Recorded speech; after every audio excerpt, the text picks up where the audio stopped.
All right, I'm gonna have to ask you guys a question. Have you ever seen ads or anything related to lunchtime liposuction?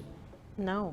No? I have not. Oh, you haven't? Okay. I have not. So I've seen this pop up a couple times, and maybe it's just because of the things that I follow. It may be, the big brother showing me stuff that showing me stuff that I look up a lot, which is plastic surgery. Yeah. So I kept seeing this thing about lunchtime liposuction, and so I was like, what is Ew. this? Is this? Oh yeah, that's actually a patient that I did. That's liposuction. That's fat. It looks like really creepy, weird boba tea. That's pretty gross. Yeah, no, that's actually fat that I sucked out. Yeah. That's actually a lot too. I did that like a long time ago. But I remember It's the straw-looking thing. So the suction tubing goes on top of that. Yeah, It's not like a straw. but it looks like a drink. Oh, it looks like a drink. Yeah. No, that's Halloween pretty drink. awful. Halloween drink.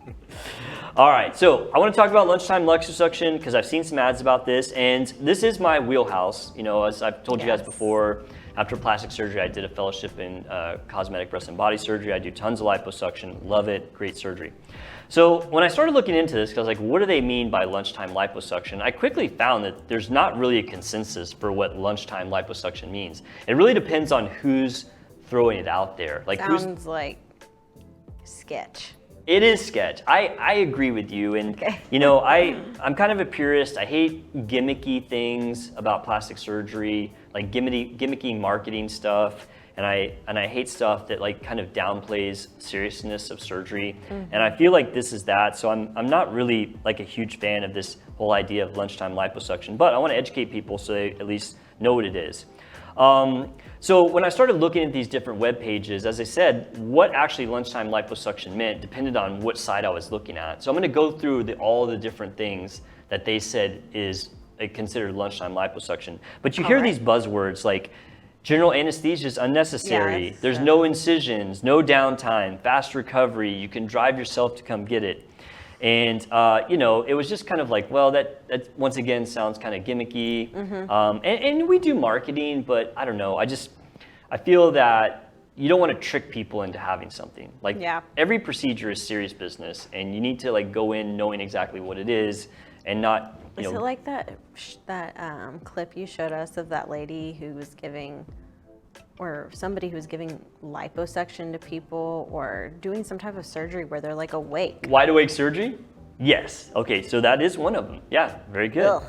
Yeah, excellent. Okay, so I broke these down into two groups. So after looking at all these different, people who are advertising lunchtime liposuction, it kind of broke down into like the non-invasive type treatments and the invasive treatments. Okay. So, and a lot of the places that are talking about the non-invasives are actually those plastic surgery mills that we always talk about, which I am not a huge fan of.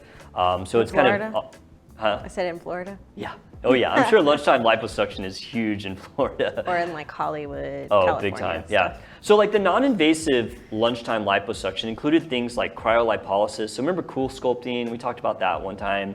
Injection lipolysis, you hear the word Kybella a lot. So that's an injection that goes in and dissolves fat. Radiofrequency lipolysis, which is like M-Sculpt, which I've been kicking around the idea of getting an M-Sculpt machine. Of the ones out there like that, I kind of like that one the best. And the other one is laser lipolysis, so smart lipo. Mm-hmm. I think you even mentioned the smart lipo is like, I think you asked, what is that? But that's not like really somebody like sucking. Right, fat exactly, out of you. exactly. Yeah. It's not really liposuction. Yeah. It's a non-invasive fat removing machine of some sort based on those four things. So that's almost like false advertising because, and the reason I say that is I make a very clear distinction between liposuction, which is literally the gold standard for removing fat. It's literally the best way, hands down, to remove fat is to do liposuction, but it's surgery, so you have to take that into account. So claiming that these things are as good as liposuction is a little shady or a little misleading. So the other ones, people were actually talking about more invasive things, things where you would make incisions, normal liposuction, but done under local. Okay. And that's how they were saying it was lunchtime liposuction. So instead of going to a surgery facility and going under anesthesia and getting liposuction, which is kind of the way I prefer to do these things by far, you go to a doctor's office, they give you some numbing medication, and they do it while you're completely awake, just like that video that we watched. And so, to say that's lunchtime liposuction is not really even accurate because you're still getting liposuction, so you still have all the recovery of the surgery. Like you can't go and do that and go back to work. That's insane. So honestly, all these things that say lunchtime liposuction, it's all kind of BS. Like it's just a gimmick. And so, when it comes to doing liposuction, under local, I've actually done that. I do have the machine and the tools and a room to do it in my office. And I've done it a few times. There are some definite downsides to doing liposuction under local. Number one, you have to do a lot of injections. Because if you're asleep, I can get in there and I can liposuction you really hard, and I don't have to worry about that I'm gonna hurt you because you're asleep and you have all this pain medication. When you're wide awake, it's a completely different story. You have to get perfect local anesthesia in order for someone to tolerate this. And if they're not tolerating it, then it becomes unsafe because you have a patient that's moving while you're using that metal rod, you can end up injuring them. And so, I was able to do it fine. I was able to, get the numbing in. It's kind of a process because you have to do a little bit of numbing to then do like a bigger set of numbing. And it takes a fair amount of time.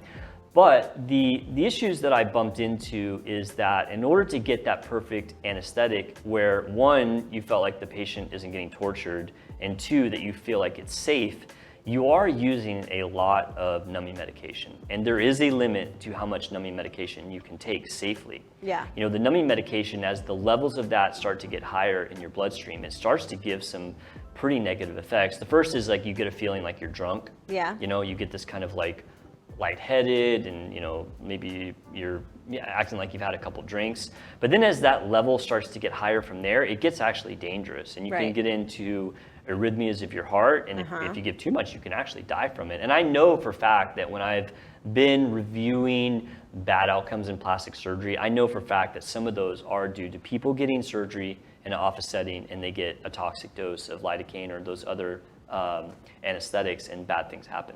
And so, I never had a bad outcome in all the ones I've done. I was very, very selective, meaning if somebody came in and they said, I want a liposuction in my tummy and my flanks, I'm like, no, absolutely not. There's no way we can do that. I would only do it if it was a small area.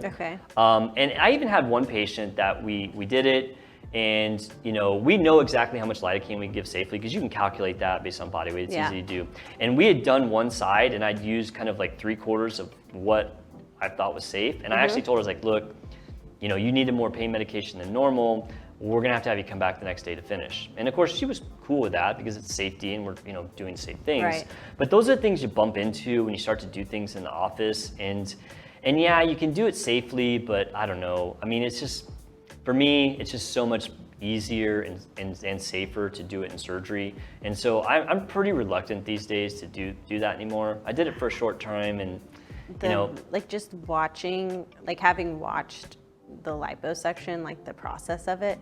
I would not want to be awake. No, I wouldn't either. It is so aggressive. Yes. Yeah. Well, if it's done right, I mean, if you want to do like a half job, I guess you could just do a little bit. But I mean, if someone's paying the money, like do the job right. And that's where you got to really kind of get after people. And then you can bump into these issues of either their comfort or you're using too much local. So yeah, after doing a little bit of research on lunchtime liposuction, I said, is it glam or is it scam? I think it's a scam. I personally wouldn't let any family member of mine, do that. Yeah, we like nighttime. I mean, if you want to go and do like a non-liposuction fat removal, which that wouldn't be liposuction, it'd be like lunchtime treatment. The stuff that's you're talking one thing. about. Because some of those things work fairly well. Which one works the best, do you think? I had a cool sculpting if you wanted machine. To do lunchtime. I had a cool sculpting machine, and I quit using it because one, I didn't like their business model, but two, we had a fair number of people that would get it done, and they were just like, I don't know if the results are worth it.